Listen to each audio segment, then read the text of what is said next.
ሰላም ጤና ይስጥልኝ የኢትዮጵያ ትያ ዲአይዋይ ተመልካቾቼ እንደምን አላችሁ? እኔ እግዚአብሔር ይመስገን እጅግ በጣም ደህና ነኝ። ዛሬ ይዤላችሁ የመጣሁት ፔስትሪ ክሬም ወይም ዲፕሎማት ክሬም አሰራር ነው። ወደ ስራው ይዣችሁ እገባለሁ። እንድትከታተሉኝ ጋብዛችኋለሁ። ወፈር ያለ ድስት ላይ 720 ml ወይም 3 ኩባያ የሚሆን ወተት አለ። እሳቱን ገና አልለኮስኩትም። ምንድነው ማደርገው እዚህ ይሄንን ወተት የተጠቀምኩት እኔ 2.5 ነው። 2.5 በላይ የሆነ ፋቱ ፐርሰንቱ ማለት ነው ብንጠቀም በጣም አሪፍ ክሬም ይሰጠናል። እንደዚሁም እዚህ ጋር የያዝኩት በእጄ ጭራሮ የሚመስለው ነገር የቫኒላ እንጨት ነው። ይሄ የቫኒላ እንጨት አንዳንድ አካባቢ ላይ ስለማይገኝ በዚህኛው በቫኒላ ፔስት መጠቀም እንችላለን። ካልሆነም ደግሞ የቫኒላ ኤክስትራክት ወይ ስኳሩንም በትንሹ መጠቀም እንችላለን ማለት ነው። ነገር ግን በብዛት ፍሬው እንዲታይ ስለሚፈለግ ፍሬውን ለመጠቀም የተሻለው እንጨቱን ወይም ደግሞ ቫኒላ ፔስቱን መጠቀም ነው። ይሄ ምንድነው የምናደርገው እንጨቱን ስንጠቀም እኩል ለኩል በሁለት በቢላ እንሰነጥቀዋለን ማለት ነው። እንጨቱን በቀጭኑ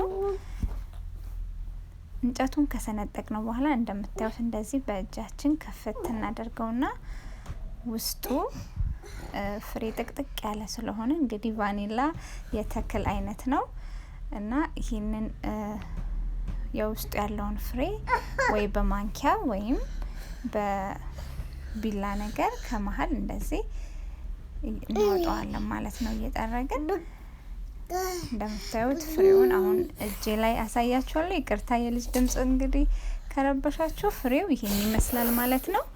ይሄንን ፍሬውንም ካወጣን በኋላ ያወጣነውን ፍሬና እንጨቱን ወተት ውስጥ እንጨምረዋለን ማለት ነው። ካልሆነ ደግሞ ቫኒላ ፔስቱ በጣም ብዙ ፍሬ ስላለው እና ወፍራም ስለሆነ እሱን መጠቀም እንችላለን። እንጨቱን ከተጠቀምን በኋላ ከመጣል ስኳር ውስጥ እናስቀምጥና ከስኳሩ ጋር አንድ ላይ ሲቆይ ስኳሩ የቫኒላውን ቃና ይዛል ማለት ነው። የቫኒላ ስኳር አሰራር በእንደዚህ አይነት ነው የሚሰራው ማለት ነው። እንግዲህ አሁን እሳቴን ለኩሻለሁ። በጣም በአነስተኛ እሳት ነው የለኮስኩት። እዚህ ጋር 6 የእንቁላል ቢጫው ክፍል ብቻ ነው ያለው። አሁን አንጨምረውም። ይሄንን እዚህ ጋር አስቀምጠዋለሁ የእንቁላሉን ቢጫውን ክፍል። እንግዲህ እሳቱን ለኩሰውና ቫኒላ ፔስቱን ውስጡ ጨምራለሁ ማለት ነው። እንደምትመለከቱት አንድ የሻይ ማንኪያ የሚያህል ነው የምጨምረው። ውፍረቱን አሁን ታዩታላችሁ። በጣም ወፍራም ነው። ውስጡ በጣም ብዙ ፍሬ ያለው እንዳልኳችሁ። ይሄንን ጨምሬ እሳቱን በጣም በአነስተኛ እሳት ለኩስና እንደዚህ ያደባላልቀዋለሁ ማለት ነው።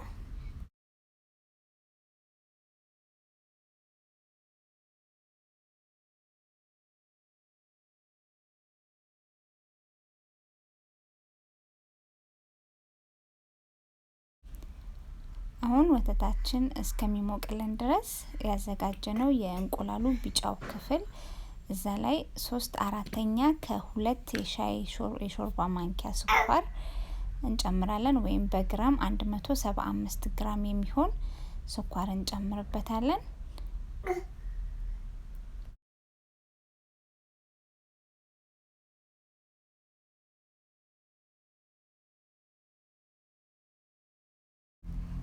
ስኳሩን ከእንቁላሉ ጋር በደንብ አድርገን እናዋህደዋለን። ተመልካቾቼ የእንቁላሉን ነጩን ክፍል ለኬክ መስሪያ መጠቀም ትችላላችሁ። አለመጣል ነው። ለተለያዩ ነገሮች መጠቀም ይቻላል። ነገር ግን እዚህ ላይ የምንጠቀመው ቢጫውን ብቻ ነው። በመቀጠል የእንቁላል ውህዳችን ላይ 2 የሾርባ ማንኪያ ከ2 የሻይ ማንኪያ ወይም 21.5 ግራም የፍርኖ ዱቄት እንደዚሁም 2 የሾርባ ማንኪያ ከ2 የሻይ ማንኪያ የሚሆን የቦቆሎ ዱቄት ወይም ኮርን ስታርች የሚባለው 21.5 ግራም ማለት ነው። በወንፊት አድርገን እንነፋዋለን የእንቁላላችን ውህድ ላይ።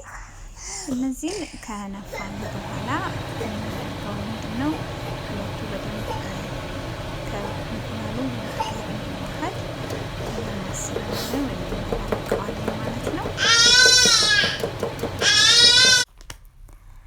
በመቀጠል እንግዲህ እንደዚህ እናዋህደዋለን ብያችኋለሁ። እኔ ሳህኑ ትንሽ አነስ ስላለኝ በሌላ ሰፋ ያለ ሳህን ለእናንተም በደንብ እንዲታይ ለኔም በደንብ እንዲዋሃድልኝ ቀይሬዋለሁ። አሁን በደንብ እንደዚህ እያገላበጥኩኝ ትንሽ ቀጠን ያለ ይዘት እስኪኖረው ድረስ አዋህደዋለሁ።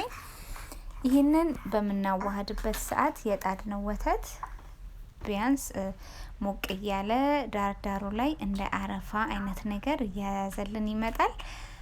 ወተታችንን በምንም ተአምር ማፍላት የለብንም። በጣም በአነስተኛ እሳት ሞቅ ነው ማድረግ ያለብን። እንግዲህ ይሄንን እዚህ ጋር ካስቀመጥን በኋላ አሁን እንደምታዩት ዳሩ ላይ በጣም አለፍ ብሎ እንደ አረፋ ነገር ይዟል። አሁን ምንድነው ማደርገው ወተቱ ከላዩ ትንሽ ቀረር ያለ ስልባቦት ካለው ስልባቦቱን እናነሳዋለን። የኔ ስላለው ስልባቦቱን አነሳዋለሁ። ወተቱ ትንሽ ለብ ያለ ወተት ነው የሆነልኝ። እንግዲህ ምንድነው ማደርገው በጣም አነስተኛ 2 ወይ 3 ሾርባ ማንኪያ የሚያህል የእንቁላል ውህድ ላይ ገለብጣለሁ ወይም ትንሽ ጠብ አደርግበታለሁ ማለት ነው። ይሄ ምንድነው የሚያደርገው ሙሉን የማንጨምርበት ምክንያት እንቁላሉ እንዳይበስልብን ነው። ትንሽ እየጨመርን እንደዚህ እያማሰልን ወተቱን ከእንቁላሉ ውህድ ጋር እንደባልቀዋለን። እንደዚህ በመናደርግበት ሰዓት የወተቱን ሙቀት እንቁላሉ እየያዘልን እየተለማመደው ይመጣል። ነገር ግን አንዴ ግልብጥ የምናደርገው ከሆነ የእንቁላል ፍርፍር ነው የሚሆንብን። ስለዚህ ተጠንቅቀን እንደዚህ በደንብ እያማሰልን ትንሽ ቀዝቀዝ ሲል ደግሞ አሁንም እንደገና ወተቱን ጠብ እያደረግን ማደባለቅ ይኖርብናል። ይሄ በጣም ጥንቃቄ የሚገባው ፓርቱ የዚህ ስራ ከሁሉ በላይ ይሄ ነው ጥንቃቄ የሚገባው። ምክንያቱም ወተቱ እንዳያበስልብን እንቁላላችንን ትንሽ መጠንቀቅ ይኖርብናል። አሁን እንግዲህ እንደዚህ ወተቱ እንቁላሉ የወተቱን ሙቀት ስለያዘ ሙሉውን እንዲጨምረውና በደንብ አደባልቀዋለሁ። አሁን በጣም ቀጥኖልናል፣ እንደዚሁም በጣም ተመቷል። ስለዚህ የማደርገው ነገር ምንድነው ወደ ድስቱ መልሼ እገለብጠዋለሁ። የቫኒላ እንጨቱን ከሆነ የምትጠቀሙት ግን ከድስቱ ውስጥ የቫኒላ እንጨቱን ማውጣት ይኖርብናል ማለት ነው።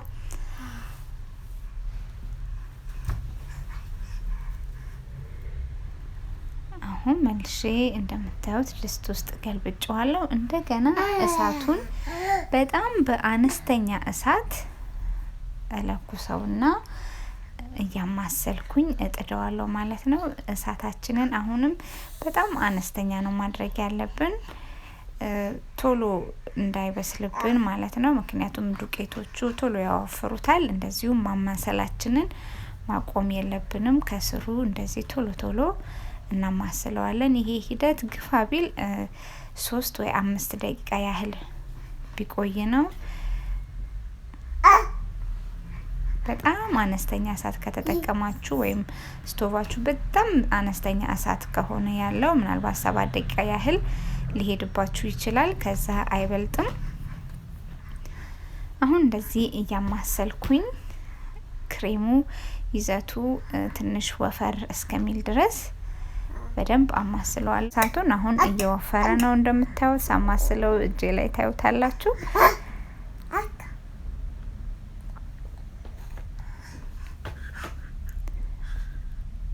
ልክ ከዚህኛው ሂደት ወደ ምንፈልገው ደረጃ ሲሄድልን በአንዴ ነው የሚቀየረው። ስለዚህ ከእሳቱ ላይ ዞር እያደረግን በደንብ መምታት ይኖርብናል። ምክንያቱም ሂደቱ በአንዴ ተቀይሮ በአንዴ ነው ጉጉል የሚልብን። ስለዚህ ይሄንን ሂደት በምንም ተአምር ማለፍ የለብንም። ልክ ክሬሙ መወፈር ሲጀምር እየተጠነቀቅን ከእሳቱ ላይ ብድግ እያደረግ ነው እያማሰል ነው መሄድ አለብን። በአንዴ ነው ድርቅርቅ ብሎ የሚበስልብን። አሁን እንደምታዩት ለያኔ ክሬም በቅቶታል ማለት ነው። የምፈልገው ደረጃ ላይ ነው የደረሰው። እንግዲህ እዚህ ጋር 2 የሾርባ ማንኪያ የሚሆን ቂቤ አድርጋለሁ። የገበታ ቂቤ ጨው የሌለው ነው። አሁን ይሄንን ክሬሙን እንደዚህ በማማሰያ በደንብ ካማሰልኩ በኋላ ትኩስ እንዳለ በወንፊት አድርጌ ቂቤው ላይ አጣልለዋለሁ። ይሄንን በወንፊት የማጣራበት ምክንያት ምንድነው? ይጓጎለ ካለው እንደዚህ በወንፊቱ ላይ በመናጠራበት ሰዓት ሙሉ ለሙሉ ልሙጥ የሆነ ወይም ደንበኛ ምንም አይነት ጓጓላ የሌለው ክሪም የሆነ ስለሚያልፍልን በእንደዚህ ሂደት እንደዚህ በማንኪያ እያጣራው አወርደዋለሁ ማለት ነው። አሁን እዚህ ጋር ይሄ እንደ ፍላጎታችን ነው። ቫኒላ መጨመር ከፈለግን የቫኒላ ፔስት ወይም የቫኒላ ኤክስትራክት እዚህ ጋር ተጨማሪ ጣዕም እንዲኖረው ወይም ቃናው በደንብ የቫኒላ እንዲዝልን ካስፈለገን ነው የምንጨምረው። አንድ የሻይ ማንኪያ የሚያህል የቫኒላ ፔስት ጨምሬ ቂቤውን፣ ክሬሙን፣ የቫኒላውን ፔስት እንደዚህ በምታዩት ሁኔታ በደንብ አዋህደዋለሁ ማለት ነው። አሁን እንደምታዩት በጣም ልሙጥ ያለ ክሬም ነው። ይሄ ክሬም እጅግ በጣም ነው የምወደው። እውነት ቀምሳችሁ ጣዕሙን እስከምትነግሩኝ ድረስ በጣም ነው የጓጓሁት። እንደምትወዱት በጣም እርግጠኛ ነኝ።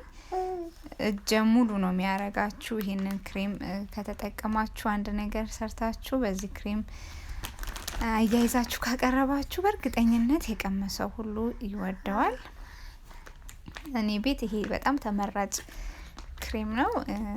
እንግዲህ ይሄንን በደንብ እንደዚህ አደባልቀዋለሁ። ይሄንን ማደርግበት አሁንም ክሬሙ ባንዴ ውፍርፍር ስለሚል ሙቀቱ ወጣ እንዲልልኝ ብዬ ነው ያለው።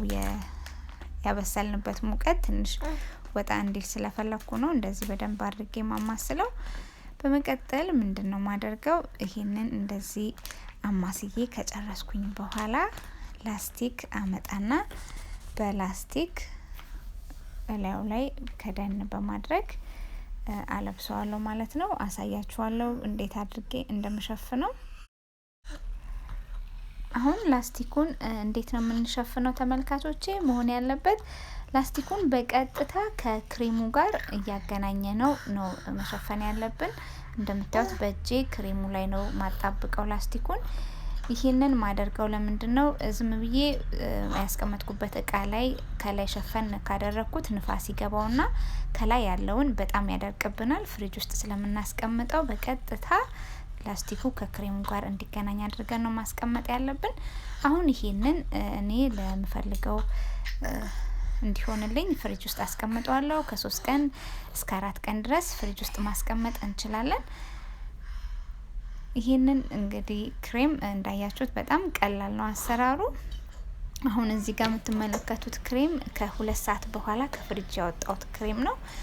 እንደዚህ በእጄ ካወጣሁት በኋላ በደንብ አድርጌ መትቼዋለሁኝ ሙቀዝቃዜው እስኪለቀው ማለት ነው። እናንተም እንደዛ መጠቀም ትችላላችሁ። እንግዲህ እንደምትወዱት ተስፋ አደርጋለሁኝ። ይሄንን በምትፈልጉት ቀን ቀደም ብላችሁ ሰርታችሁ ለምትፈልጉት አገልግሎት መዋል ትችላላችሁ። ሁሌም ማስታወስ ያለባችሁ ከፍሪጅ 1-30 ደቂቃ ቀደም ብላችሁ አውጥታችሁ በደንብ ማማሰልና ቅዝቃዜው እንዲለቀው ማድረግ ይኖርባችኋል ማለት ነው። ስለተመለከታችሁኝ ከልብ አመሰግናለሁ። መልካም ጊዜ